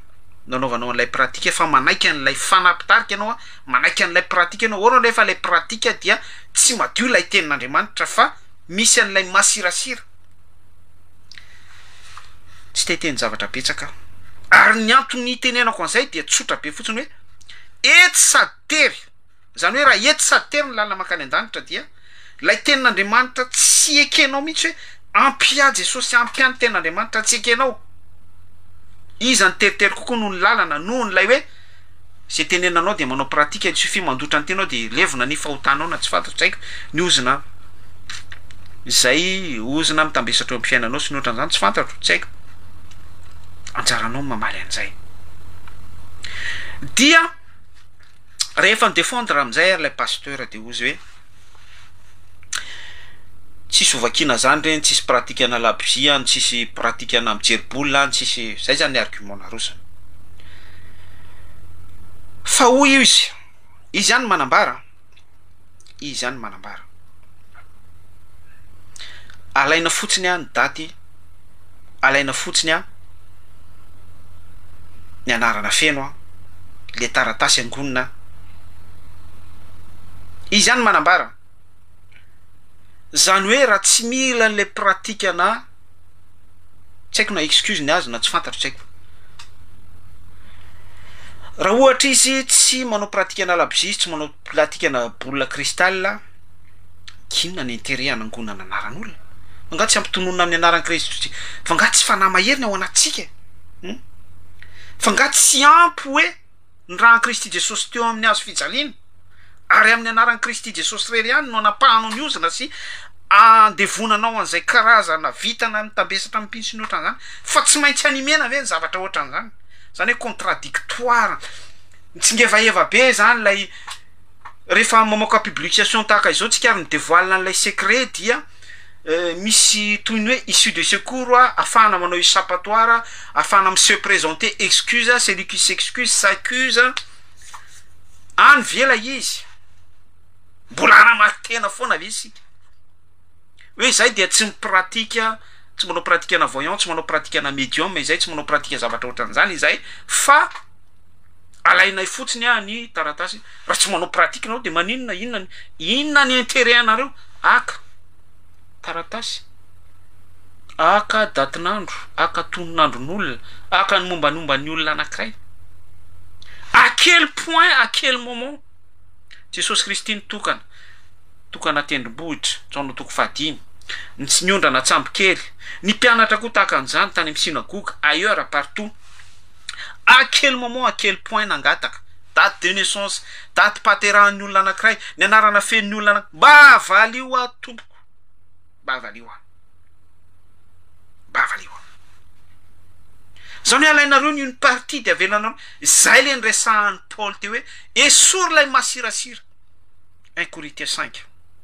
ny Pasika dia fatatsika tsara fa fahafatesana makany amin'ny fiainana mandrakizay misurpasser passer par dessus io misy fahafatesana dia mandingana eo ambon'ilay fahafatesana isika ary tamin'ny alalan'ny Pasika efa nazavaintsika teto no nanafahana ny zanak'Israely tao amin'ny fanandevozana tao Egypte nafahana tamin'ny esprit fanandevozana farao nafahana tamin'ny fampijalian'ny spiritisme fresahana maty sy ny tontolo ohatr'izany sy ny tontolon'ny intelligence amin'ny fananganana pyramide ny karazan-tsampy isan-karazany nesona tamin'izany rehetrarehetra misy esprit daholo zany ny vahoaka Israel ary rehefa nesona tamin'izay dia nisy ny pratika tamin'ny alalan'ny lalàna tamin'ny alalan'ny teny tsy ampiana tsanalana araka ny bokin'ny apokalypsy hoe izay manampy dia ho ampian'Andriamanitra ihany koa ny loza aminy izay manala dia sy ny sisa fa isika indray no mahita zavatra atsofotsofoka raha tsy développement personnel raha tsy positivisme raha tsy izao raha tsy dia miresaka indray datinandro miresaka anarana feno eto angony fenony taratasy ny andao aterany amin'ny rendriny judaisme ho an'ny sasany tsy fantatro sy ny sisa be dabe esoriny masina tsy ampy anao ve Jesosy raha ranabavy aiza ny heriny azo fijaliana aiza ny heriny fahafahana izay nambaran'i Jesosy Kristy nanaova miproclame talohan'ny nanoloran'ny aina vita tout est accompli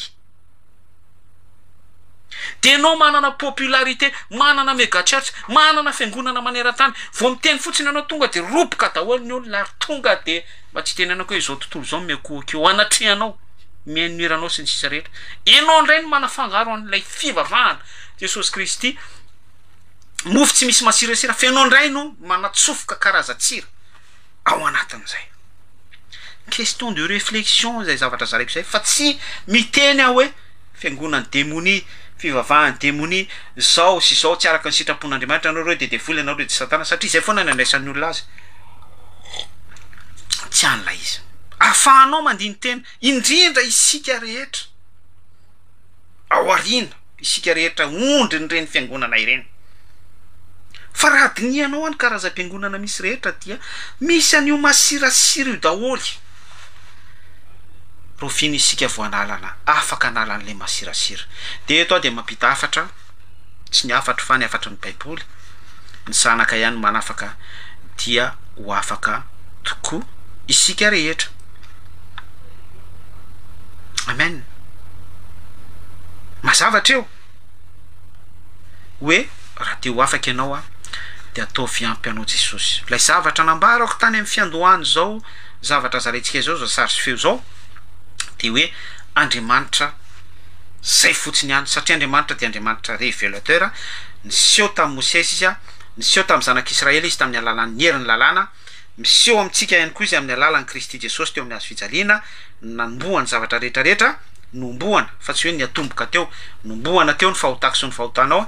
dia révélateur izy amin'ny alalan'ny fanamasina atao viampy anao izany fa tsy mila pratika njavatra be da be à gauche à droite na ihany koa hoe kabary na politika na séduction zay lay masirasira tsisy hafa amin'ny ataon'ny mpanao politika mihitsy ny ataontsika amin'izany mitady popularité migarde an'ilay célébrité migarde an'ilay voninahitra migarde an'ilay gloire zany hoe tsy lay Andriamanitra ny amboniny zavatra rehetrarehetra satria raha manaiky isika fa Andriamanitra no amboniny zavatra rehetrarehetra de Andriamanitra ihany no resahantsika fa tsy ampidiratsika tontolo politika tontolon'ny rakitra tontolon'ny dima za tsy miteny hoe tsy ara-baiboly zany tontolon'ny zavatra toy izany pratika ny surtout zareo izay mifanohatra mpanohatra ny sitrapon'Andriamanitra de zareo amin'ny tontolon'ny occultisme sy ny médium ny tontolon'ny ésotérisme sy ny ohatran'izany dia eto de mialatsiny ahiteny an'ity hoe inona moa zany no mahasamihafa nareo zay manao an'izay pratika izay sy nareo resy lahatra satria isika dia mpiapanga ianareo dia mpiapanga ny mialatsiny anona ny teanaram-piangonana ity katolika ny katolika dia manompo sampy miresaka amin'ny olona maty oui c'est vrai zany ésotérisme miresaka amin'ny olona maty ny olo-masina mampita vavaka amin'ny Masina Maria renin'Andriamanitra mivavao anay mpanota amin'ny alalan'ny Masina Maria dia misy tsangam-baty vavahana dia mandalo ny fatiny tsy haiko tolambalin'ny Marie Thérèse na tsy fantatro izy de mitsapatsapy daholo dia inona ny mahasamy hafa anareo amin'ireny satria ireny dia pratikana ésotérisme firesaka maty ao amin'ny tontolon'ny occulte tontolo mystique de miainga amin'izay ny fahagagana be da be anosy vola kely any alory tany aninona satria izay mihitsy le nyresantsika hoe te hilahatra amin'Andriamanitra foana ny démonie inona tsy itovizanareo amin'ireny fa inareo kosa dia manao pratika ny voyance ny médium eto aty ny anaranao eto aty ny datana fa amin'ny alalan'izay no isy ny fahagagana apitehan'ny karazan'ozina be da be mitambesatra eo amin'ny fiainanao pratika mitovy izany satria tsy ampy anareo Jesosy tsy ampy anareo ny tenin'Andriamanitra tsy ampy anareo ny parole parler amin'ny parole révélé jaona toko voalohany fa sinareo an'ilay masirasira zay pratika fanao amin'ny tontolon'ny occulte tontolo mystika ino no entinareo amin'ny fiangonana de izay ny zavatra hitantsika manerana Madagasikara amin'izao fotoana iresantsika surtout Antananarivo Tamatavy ny karazana fivavahana tsy madio fa jirenao enjana be raha itoroteny lay pastor petrapetraka ny toroteny araka ny zavatra takin'ny soratra masina ny ambarany tena maharesy lahatra mahakasika fo émotion mahakasika ny sainte-po sentiment satria voavaky ny démonie araka ny fanazavana lavabe nambarantsika teo inona ny faiblessenao inona ny zavatra marana manontany mihitsy nge ny sasany ny révérence sasany inona marary anao mamaky anao izy amin'ireny ainsi de suite de ohatran'izay mihitsy le nyresantsika teo hoe image ny politika misy eto tapahana ny jiro tapahana ny rano ampahorina ny vahoaka de izy any avy eo no manafatra israeliana izy any avy eo no manafatra zavatra betabe tapahana kely ny internet de averina indray misy opérateur tonga ao anatin'izay enjeu izay ao anatin'izay politika izay zay fanangarona zavatra betabe zay amin'ny anaran'ny Kristy Jesosy izao asa zao de atomboka satria isika de firenena mivavaka isika de firenena zao isika de zao sy ny sisa betabe dia tononona amin'ny anaran'Andriamanitra daholo ty rehetrarehetra ty vehivavy ray hitazona lela fito fiangonana ny resaka eto ny hoanina ihany ny hoaninay ny zavatra besoin-nay ny besoin-nay ny zavatra obsession-nay ihany ny obsession-nay ny mofo masirasira fihinanay ihany no fihinanay ny fampianarana ihany ny fampianarana pasteurana ihany no pasteuranay zay tsy miala amin'ny fiangonana ihany zao mandra-pahafatinay zay sy ny sisa be da be zay ilazantsika azy mampalahelo ry havana ka ny antony fizarana dia fizarana tsotra fotsiny fampahafantarana na hoe rehefa miresaka baiboly miresaka sitrapon'Andriamanitra ka irosy ianao amin'izay fanaovana ny sitrapon'Andriamanitra zay mirosy ianao amin'ny famakiana tsy mamaky fotsiny ihany fa anatanteraka ny sitrapon'Andriamanitra mihitsy araka ny etaetanao teo vovontsy fa tsy miresaka obsession filana zavatra roa samihafa izany dia mahonona tena miambena fa no devolo fahavalonareo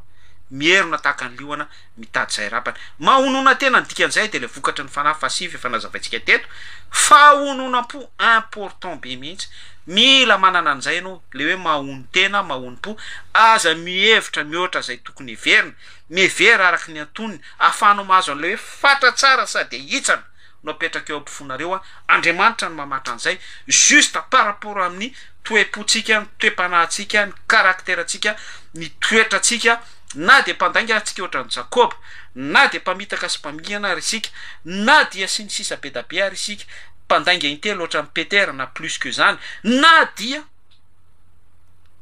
misy fatra tsara sy ade hitsana ain'Andriamanitra ary compatible tsara ny volondohantsika ara voaisana fa tsy mila miconsulter any kiksesoana manao pratique karazany zavatra izay fanony zao tontolo zao zay voararany Deutéronomie atoko fahavalo ambe folo andiny fahafolo sy faharoa ambe folo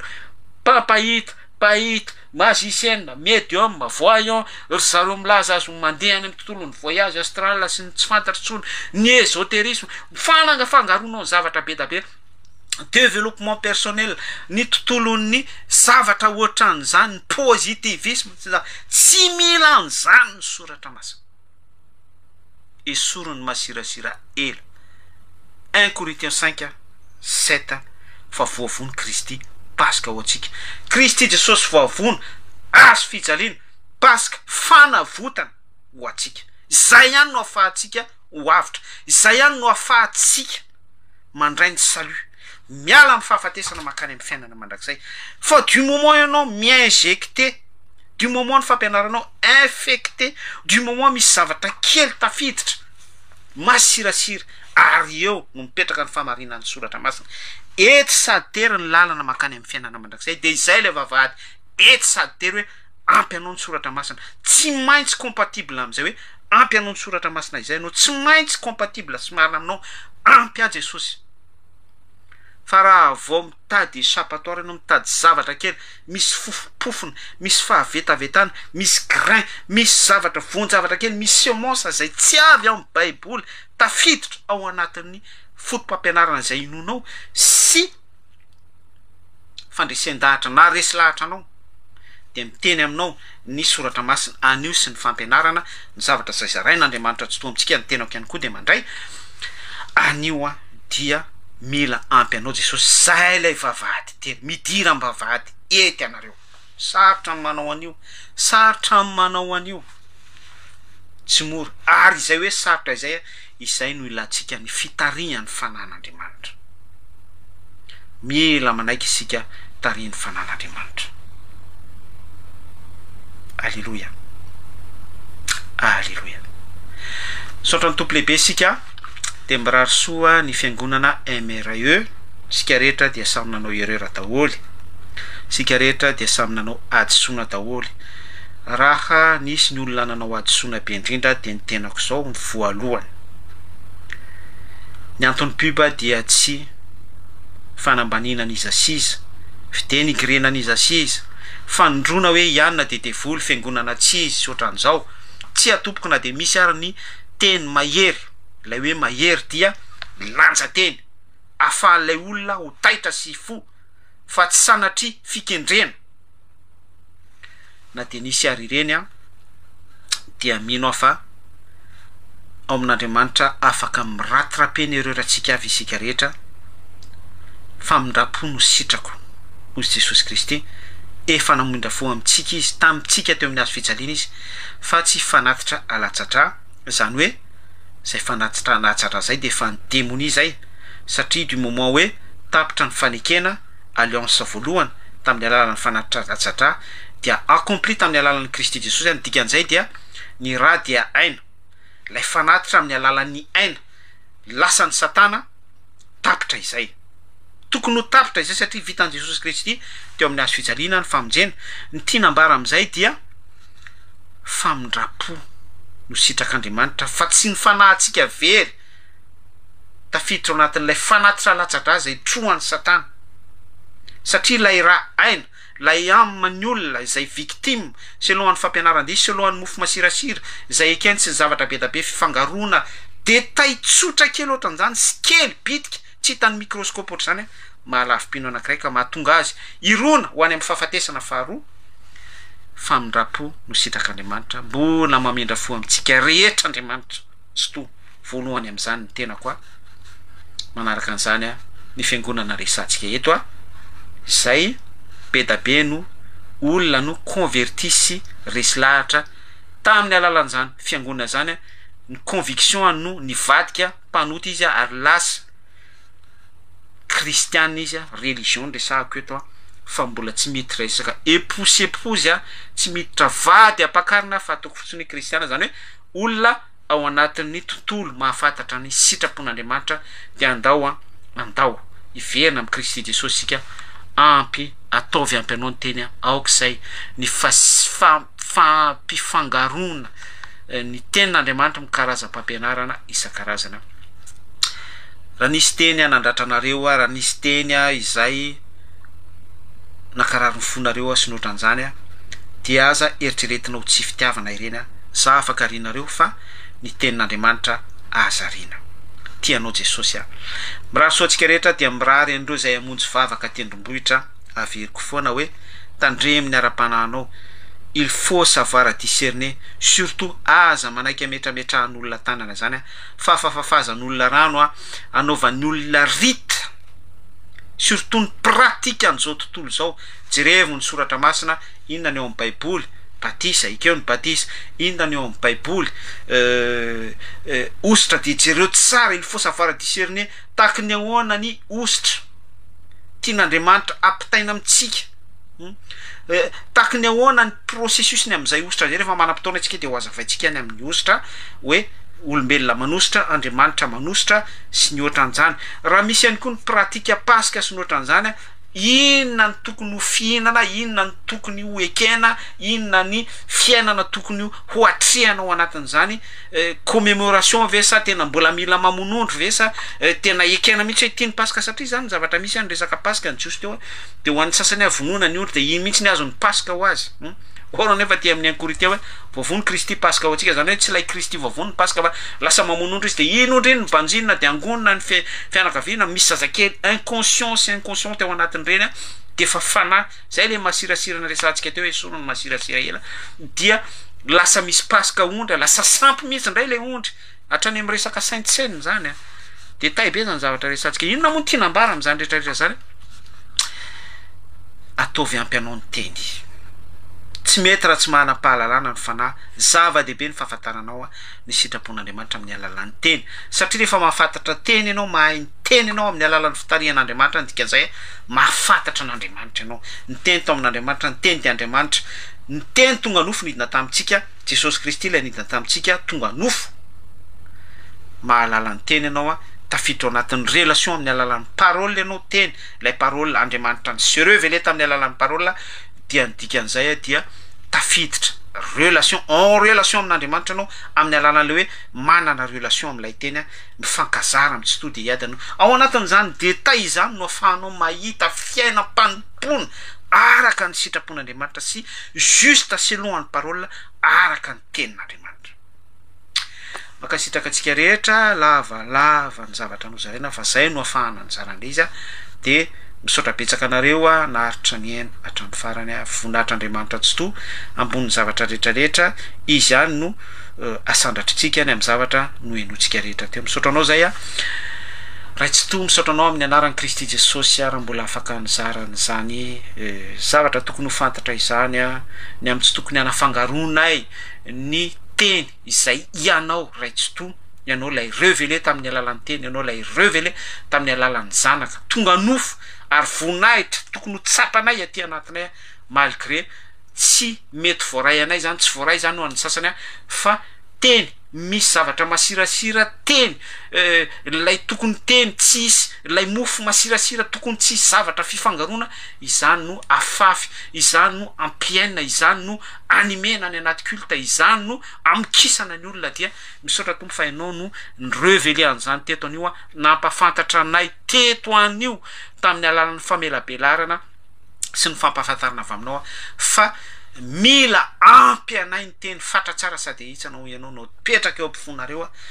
dia araka izay miandrandra an'izay fatra tsara izay ary ianao tompo no ameny ny etaetaponay ianao no hamoky anay ianao ihany koa no handio anay diovy isopa hoy Davida ho afa-pahotana sasao ao afa-keliko dia lay hazo fijaliana lay herin'ny filazon tsara anao tao a Golgota ilay ra sy ainana tolotrao teo amin'ny hazo fijaliana zay mihinana nofo sy misotro ny drako mofo tsy misy masirasira manana fiainana mandrakizay paske miondrana ty amin'ny fahafatesana makany amin'ny fiainana mandrakizay passé par dessus de izay erany filazon tsara izay tompo amarinao aminay niza nisy izay mangetaeta ary na dia tsy tafiditra ao anaty zay etaeta izay ara de mino sy matoky afa a partir an'izao afatra zarainao zao dia makasika fon'olona mifanandrify amin'ny toe-poso ny toe-panahy toe-tsain'ny olona zay mila hovaina tokony iova niza nisy izy mandray an'izao afatra izao de mino atompo fa ny herin'ny filazon tsara anao ianao no manova olona ianao no manamboatra olona ianao no mitransforme olona ianao no manateraka indray anay de izany rehetrarehetra izany miara-miasa aso ary zany rehetrarehetra zany dia proclamena amin'ny alalan'ny herin'ny filazon tsara sy ny herin'ny hazo fijaliana ataovy ampy anay Jesosy ny teninao ataovy ampy anay ny mofonay na ianao ataovy ampy anay ny mofo tsy misy masirasira ny teninao juste parole ianao ray tsy to teny tonga nofo aoka ho ampy anay zany tsy misy akoatran'izany ahafahan'ny mofo sy ny zavatra masirasira misaraka tsara ary ny sira rehetra na ny vongana kely fotsiny ihany raha tsy ahazo toerana intsony amin'ny toe-panomponay sy ny toe-piainanay izany tompo no proclamenay amin'ny anaran'ny herin'ny filazon tsara amin'ny anaran'ny Kristy Jesosy ny raha maherin'ny hazo fijaliana teo amin'ny famonjena teo amin'ny tenibohatra Golgota teo amin'ny ikarandoha fahafatesana teo amin'ny fisarahan'ny fiainana sy ny fahoriana izao tontolo izao de matoky sy mino zay tompo fa miara-dalana aminay foana ianao ary miakompane anay amin'izay rehetra ataonay sy izay rehetra sahanay izay rehetra ivorianay na izanay zay angonina androna telo eo foana ianao makasitraka ray tsy toa de misaotra anao ny amin'ny herin'ny filazon tsara tevoalianao taminay tamin'ity androany ity. Alleluia, amen. Zay ny azoko nozaraina fa manaraka indray isika mijery loha hevitra hafa ankoatra de makasitraka atsika rehetra mety misy tsy voateny tao anatin'izany fa ny tompo sur et certain fa tena sombotsombony ihany tsy inona ny fahalalàntsika ny tompo no hameny ny banga sahaza ohatsika tsiraray ahafahantsika manana n'ilay fatra tsara sady hitsana tany tompo daholo tianao Jesosy. Grand shalom. Braço.